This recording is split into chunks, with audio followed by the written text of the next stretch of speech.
Hello guys, welcome back to L world. അപ്പോൾ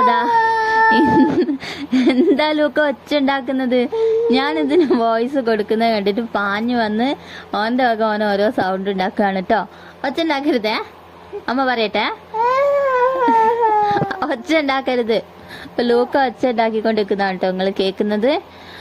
അപ്പോൾ ലൂക്കയ്ക്ക് ഇപ്പം നല്ലോണം കുരുത്തക്കേടൊക്കെ കൂടിയിട്ടുണ്ട്, അതാണ് ലൂക്കേൻ്റെ സൗണ്ട് കേൾക്കുന്നത്. അപ്പോൾ നമ്മൾ എന്താ ഉണ്ടാക്കാൻ പോകുന്നതെന്ന് വെച്ചാൽ, ഇതിൻ്റെ ഒരു ഷോർട്ട് വീഡിയോ ഞാൻ ഇട്ടിട്ടുണ്ടായിരുന്നു ലൂക്ക. അപ്പോൾ ഷോർട്ട് വീഡിയോ ഇട്ടിട്ടുണ്ടായിരുന്നു. ഒരു പായസമാണ് ഇട്ട് ഉണ്ടാക്കാൻ പോകുന്നത്. എപ്പോഴും നമ്മൾ സേമിയം, പാലട അല്ലെങ്കിൽ ചെറുപയർ അങ്ങനെ പലതുമല്ല ഉണ്ടാക്കുന്നത്. ഇന്നിപ്പോൾ ഒരു വെറൈറ്റി പായസമാണ്. കാരണം ഈ സാധനം അങ്ങനെ എപ്പോഴൊന്നും കിട്ടില്ല, നമുക്ക് എപ്പോഴെങ്കിലുമൊക്കെ കിട്ടുന്നൊരു കാര്യമാണിത്.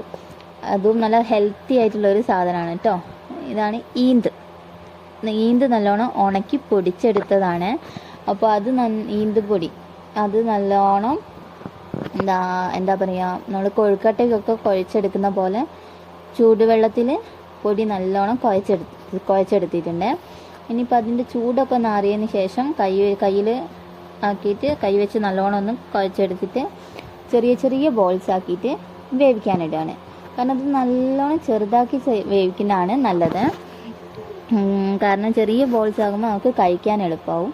പക്ഷേ എനിക്കിപ്പോൾ ഇവിടെ രണ്ടാൾ ഉറക്കാൻ കിടത്തിയിട്ടാണ് ഞാൻ ഇത് ഉണ്ടാക്കാൻ വന്നത്. അപ്പോൾ രണ്ടാൾ എണീക്കുന്നതിൻ്റെ മുന്നേ ഇതിൻ്റെ പണി തീരെ വേണം. അപ്പോൾ അതുകൊണ്ട് ഞാൻ ഇപ്പോൾ അത്യാവശ്യം വേഗത്തിലാക്കുമ്പോൾ കുറച്ച് വലിയ ബോൾസൊക്കെ ആക്കിയിട്ടാണ് ഇട്ടത്. അപ്പോൾ അത് ഓരോന്നും ബാക്കിയുള്ളതും ഒക്കെ അതേപോലെ പെട്ടെന്ന് ബോൾസ് ആക്കിയിട്ട് വെള്ളം ചൂടാക്കിയിട്ട് അതിലിട്ടിട്ട് വേവിച്ചെടുക്കുകയാണ്. പിന്നെ ഈ ഈന്ത് എന്ന് പറയുന്നത് നല്ല ആരോഗ്യത്തിനൊക്കെ നല്ല സാധനമാണ് കേട്ടോ. എപ്പോഴും കിട്ടുകയില്ല. നല്ല നാടനായതുകൊണ്ട് നമുക്ക് വേറെ ഒരു കുഴപ്പമില്ല, കഴിക്കുന്നതിന് നല്ലതാണ്. മക്കൾക്കൊക്കെ കൊടുക്കാൻ ഏറ്റവും ബെസ്റ്റാണ് കേട്ടോ. അപ്പോൾ പുഴുക്കും ഉണ്ടാക്കും. ഇതുകൊണ്ട് പുഴുക്കുണ്ടാക്കിയാൽ മക്കൾ കഴിച്ചില്ലെങ്കിലോ എന്ന് വിചാരിച്ചിട്ടാണ് ഞാനിപ്പോൾ പായസം ഉണ്ടാക്കുന്നത്. കാരണം പായസം ആകുമ്പോൾ മധുരമാകുമ്പോൾ രണ്ടാളും കഴിക്കും അത്യാവശ്യം. അപ്പോൾ ഞാൻ അതിനായിട്ട് കുറച്ച് സാബൂൻ അരിയും കൂടെ വേവിക്കാൻ വേണ്ടി വെച്ചിട്ടുണ്ട്. സാബൂൻ അരി വേവിക്കാൻ ഇത് അത്യാവശ്യം വേവുണ്ട് എന്ന് എല്ലാവരും പറയുന്നത് കേട്ടിട്ട് തന്നെ ഞാൻ ആദ്യമായിട്ടാണ് വെക്കുന്നത്. കാരണം എൻ്റെ വീട്ടിലിത് അമ്മയും അച്ഛമ്മയൊക്കെ ഉണ്ടാക്കിയിട്ടേ ഞാൻ കഴിച്ചിട്ടുള്ളൂ. അപ്പോൾ ഇവിടെ വന്നപ്പോൾ ഞാനിപ്പോൾ ഫസ്റ്റ് ടൈം ഞാനാണ് ഉണ്ടാക്കുന്നത് കേട്ടോ. അപ്പോൾ ഇത് തുറന്ന് നോക്കിയപ്പോൾ തന്നെ ഞാൻ വിചാരിച്ച കാര്യമൊക്കെ ഫ്ലോപ്പായിന്ന്. കാരണം ഇത് ഒന്നായിട്ടൊരു കുഴഞ്ഞ പരുവത്തിലുള്ളത്. ഞാൻ വിചാരിച്ചു അധികം വെന്തലിഞ്ഞ് പോയി എന്നൊക്കെ. പക്ഷേ ഇത് ശരിക്കും പായസത്തിൻ്റെ കൂട്ടത്തിലേക്ക് ഇട്ടപ്പോഴാണ് മനസ്സിലായത് കറക്റ്റ് പാകമാണെന്ന്. കാരണം ഓരോന്നും വേറെ ആയിട്ട് വിട്ട് കിട്ടിയിട്ടുണ്ട്. ഓരോ അരി വേറെ ആയിട്ട് വിട്ട് കിട്ടിയിട്ടുണ്ട്.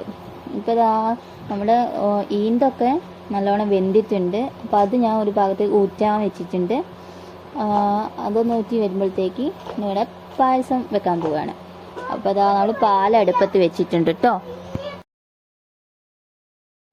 അപ്പോൾ നമ്മളിവിടെ എടുത്തത് പശുവും പാലല്ല കേട്ടോ, തേങ്ങാപ്പാലാണ്. കാരണം പശുവും പാലിനെക്കാളും ടേസ്റ്റ് കൂടെ തേങ്ങാപ്പാലിൽ വെക്കുമ്പോഴാണ്.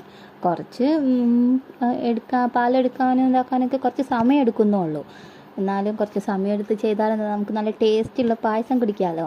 എപ്പോഴും ഒന്നും ഉണ്ടാക്കുന്നില്ലല്ലോ, വല്ലപ്പോഴും ചെയ്യുമ്പം കുറച്ച് സമയം ഒന്ന് മാറ്റി വെച്ചാൽ നല്ല ടേസ്റ്റിൽ നല്ല സൂപ്പർ പായസം കുടിക്കാൻ പറ്റും. അപ്പോൾ ഞാൻ തേങ്ങാപ്പാൽ എടുത്തിട്ടുണ്ട്. അതിന് 1-ാം പാൽ മാറ്റി വെച്ചതാണ്. 2-ാം പാലിലാണ് അപ്പോൾ ഇതൊക്കെ ഇട്ട് വേവിക്കുന്നത്. ഈ സാബുനരിട്ട് ഒന്നും കൂടെ ഒന്ന് കുറുക്കിയെടുക്കുന്നത്. പിന്നെ ഇതിലേക്ക് മധുരത്തിന് ആവശ്യമായിട്ട് ശർക്കരയാണ് ഞാൻ ചേർക്കുന്നത്. ശർക്കരയ്ക്ക് പകരം പഞ്ചസാരയും ചേർക്കാം. പക്ഷേ തേങ്ങാപ്പാലിൽ പഞ്ചസാരയ്ക്ക് പകരം ശർക്കര ആകുമ്പം ഒന്നുകൂടെ നല്ലൊരു ടേസ്റ്റ് ഉണ്ടാകും. അപ്പോൾ ഞാൻ ഇടയ്ക്കിടയ്ക്ക് മധുരമൊക്കെ നോക്കുന്നുണ്ട് കേട്ടോ. അപ്പോൾ മധുരം കറക്റ്റായി വരുന്നുണ്ട്. ബാക്കി ഇനിയും ശർക്കര അലിയാനും കൂടെ ഉണ്ട്. അപ്പോൾ അതും കൂടി ഒന്ന് അലിയുമ്പോഴത്തേക്ക് നല്ല സെറ്റായിട്ട് വരും. അപ്പോൾ ഇത് ഏകദേശം നല്ലോണം ഒന്ന് കുറുകി വന്നിട്ടുണ്ട്. ഇനി ഇതിലേക്ക് ബാക്കി നേരത്തെ വേവിച്ച് ഊറ്റി വെച്ച ഈന്ത് ഓരോ ബോൾസാക്കി വേവിച്ചത് ഇതിലേക്ക് ഇടാൻ പോവുകയാണ് കേട്ടോ. അപ്പോൾ ഇതിലും ചെറുതാക്കിയിരുന്നാണ് കേട്ടോ കുറച്ചും കൂടെ ടേസ്റ്റ്. ഇതും കഴിക്കാൻ ടേസ്റ്റ് ഉണ്ടാകും. എന്നാലും ഒന്നും കൂടെ ചെറുതാക്കുമ്പോൾ കാണാനും ഒരു ഭംഗി ഉണ്ടാകും. ഇതിപ്പോൾ എനിക്കിപ്പോൾ സമയമില്ലാത്തതുകൊണ്ട് ഞാൻ പെട്ടെന്ന് കഴിയേണ്ടിയിട്ട് വേഗം ആക്കിയതാണ് ഇങ്ങനെ വലുതാക്കിയത്. ഫസ്റ്റ് ഞാൻ ചെറുതാക്കാനാണ് വിചാരിച്ചത്. പിന്നെ എനിക്ക് തോന്നി അങ്ങനെ ചെറുതാക്കാൻ നിന്നാൽ സമയം ഉണ്ടാവില്ല. രണ്ടാളും അപ്പോഴത്തേക്ക് എണീക്കുകയും ചെയ്യും, പിന്നെ ഒക്കെ കുളമാവും. രണ്ടാളും കൂടെ ഇവിടുന്നും കൂടെ അലമ്പാക്കും. അതുകൊണ്ട് ഞാൻ പിന്നെ വലുതാക്കിയിട്ടാണ് കേട്ടോ. ഇനി ഇതൊന്ന് നല്ലോണം വറ്റി വരണം. ഈ ഈന്തിൻ്റെ അകത്തേക്കോ ഈ തേങ്ങാപ്പാലിൻ്റെയും ശർക്കരേൻ്റെയും ഒക്കെ ടേസ്റ്റ് എത്തണം. അതേപോലെ ഈന്തിൻ്റെ ആ ഒരു ടേസ്റ്റ് ഇതിൻ്റെ ഈ തേങ്ങാപ്പാലിലേക്ക് എത്തണം. അങ്ങനെ വരണം. അപ്പോൾ കുറേ നേരം ഇതിങ്ങനെ നല്ലോണം വറ്റിച്ചെടുക്കാം. ലോ ഫ്ലെയിമിലിട്ടാൽ മതി കേട്ടോ, ഹൈ ഫ്ലെയിമിലിടരുത്. ഹൈ ഫ്ലെയിമിലിട്ടാൽ ഇതായി പോകും, അടിയിൽ പിടിക്കും. ഇത് വറ്റിയിട്ട് സാബൂനരി വേഗം എന്താ പറയുക പശർമ പോലെ ആവുന്നത് കൊണ്ട് വേഗം അടിയിൽ പിടിച്ചു പോകും. അപ്പോൾ അത് നല്ലോണം കുറുകി വന്നിട്ടുണ്ട്.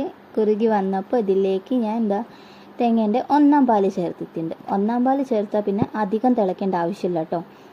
ജസ്റ്റ് ഒരു 1-2 പ്രാവശ്യം ഒന്ന് തിളച്ചാൽ മാത്രം മതി. ഇനി അധികം കുറുക്കി വേവിക്കേണ്ട ആവശ്യം വരുന്നില്ല, കാരണം അത് നല്ലോണം വെന്തിട്ടുണ്ട്. അപ്പോൾ നമ്മൾ സ്വാദിഷ്ടമായ സൂപ്പർ ഈന്ത് പായസം ഇവിടെ റെഡി ആയിട്ടുണ്ട്. അപ്പോൾ ഇഷ്ടപ്പെട്ടാൽ എല്ലാവരും ഒന്ന് ട്രൈ ചെയ്ത് നോക്കുക. പിന്നെ ഞങ്ങളെ ചാനൽ ആദ്യമായിട്ട് കാണുന്നവരുണ്ടെങ്കിൽ ഞങ്ങളെ ചാനൽ ഒന്ന് സബ്സ്ക്രൈബ് ചെയ്യുക, ലൈക്ക് ചെയ്യുക, ഷെയർ ചെയ്യുക. അപ്പോൾ ബായ്, പുതിയ വീഡിയോ ആയിട്ട് വീണ്ടും വരാം.